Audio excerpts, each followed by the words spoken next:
அறிஞர் அண்ணா ஆசிரியராக பணியாற்றிய இதழ்கள் யாவை?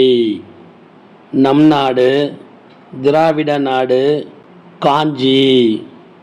தமிழகத்தின் வடக்கு எல்லை தமிழ் மக்களை ஒருங்கிணைத்து தமிழ் உணர்வு கொள்ளச் செய்தவர் யார்? தமிழாசான் மங்களம் கிழார்.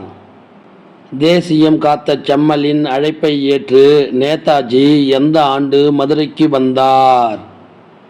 1939. இளைஞர்களுக்கு பகுத்தறிவும் சுயமரியாதையும் தேவை என்பது யாருடைய கூற்று? அறிஞர் அண்ணா. காமராசர் முதலமைச்சராக பதவியேற்ற ஆண்டு எது? 1954. தேசிய நூலக தினம் எந்த நாளில் கொண்டாடப்படுகிறது? ஆகஸ்ட் 6. எந்த ஆண்டு தமிழ்நாடு அரசு அண்ணா நூற்றாண்டு நூலகத்தை உருவாக்கியது? 2010. வாணிகத்தால் மேம்பட்டு இன்று விருதுநகராக இருக்கும் விருதுபட்டி எந்த நாட்டுக்குரியது? பாண்டிய நாடு. தொண்டு செய்து பழுத்த பழம் தூய தாடி மார்பில் விழும் என்று பெரியாரை புகழ்ந்து பாடியவர் யார்? பாரதிதாசன். முத்துராமலிங்க தேவரின் வீரமிக்க பேச்சு விடுதலை போருக்கு உதவும் என்று கூறியவர் யார்? காமராசர்.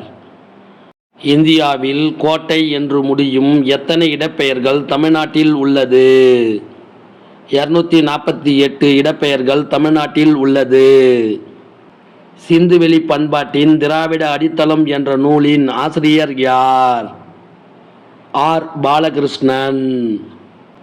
கோடு என்ற தமிழ்ச்சொல் எதை குறிக்கிறது? கோட்டை. ஒரு நாளில் 18 மணி நேரத்தை கல்வி கற்பதற்காகவே செலவழித்தவர் யார்? அண்ணல் அம்பேத்கர். தேசியம் காத்த செம்மல் என்று திருவிக யாரை பாராட்டினார்? முத்துராமலிங்க தேவரை பாராட்டினார். கொல்கத்தாவில் தேசிய நூலகம் எந்த ஆண்டு தொடங்கப்பட்டது?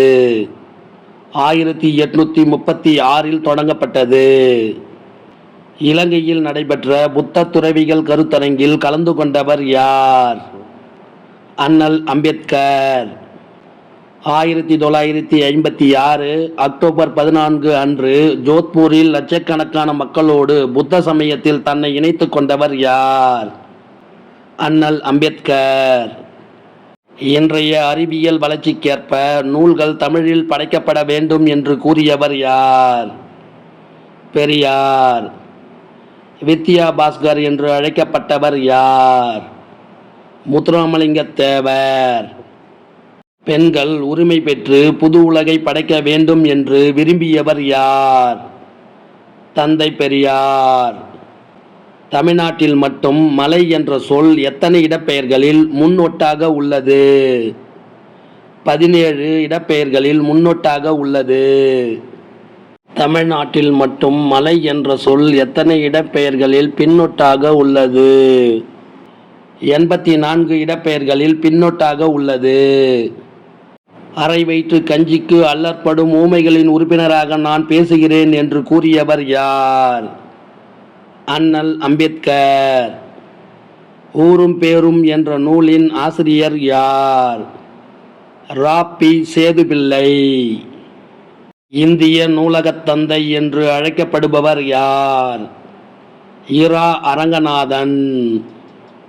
ஆசியாவின் மிக பழமையான நூலகம் எது? சரஸ்வதி மகால் நூலகம்.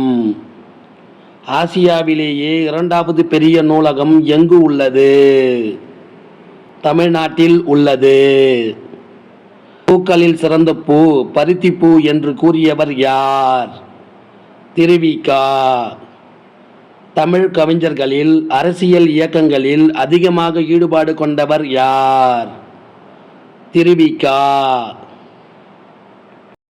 பல வகையான கப்பல்களின் பெயர்கள் எந்த நூலில் குறிப்பிடப்பட்டுள்ளது? சேந்தன் திவாகரம். பதிற்றுப்பத்தில் இடம்பெற்ற சேர அரசர்களின் பெயர்கள் புகழூர் கல்வெட்டில் இடம்பெற்றுள்ளதை கண்டறிந்தவர் யார்? ஐராவதம் மகாதேவன். எர்லி தமிழ் எபிகிராபி என்ற ஆய்வு நூலின் ஆசிரியர் யார்? ஐராவதம் மகாதேவன். தமிழ்நாட்டில் உள்ள பிராமிக் கல்வெட்டுக்களின் ஆராய்ச்சிக்கு அடிகோலியவர் யார்? கே. பி. சுப்பிரமணியன். கப்பலில் திசை காட்டும் கருவியின் பெயர் யாது? சமுக்கு. சித்திரக்கல் புடவு என்ற இடத்தில் திமிலுடன் கூடிய காளை ஓவியம் அமைந்துள்ள மாவட்டம் எது? தேனி மாவட்டம். பெண்ணினப் போர் முரசு என்று பாராட்டப்பட்டவர் யார்? தந்தை பெரியார். தமிழர் சால்பு என்ற நூலின் ஆசிரியர் யார்? சு. வித்யானந்தன். தமிழ் நாகரிகமும் பண்பாடும் என்ற நூலின் ஆசிரியர் யார்? அ. தட்சிணாமூர்த்தி. தமிழக வரலாறும் தமிழர் பண்பாடும் என்ற நூலின் ஆசிரியர் யார்? மா. ராசமாணிக்கம். இந்த வினா விடை உங்களுக்கு பிடிச்சிருந்தா சின்னதாக ஒரு லைக் பண்ண மறக்காதீங்க. தேங்க்யூ.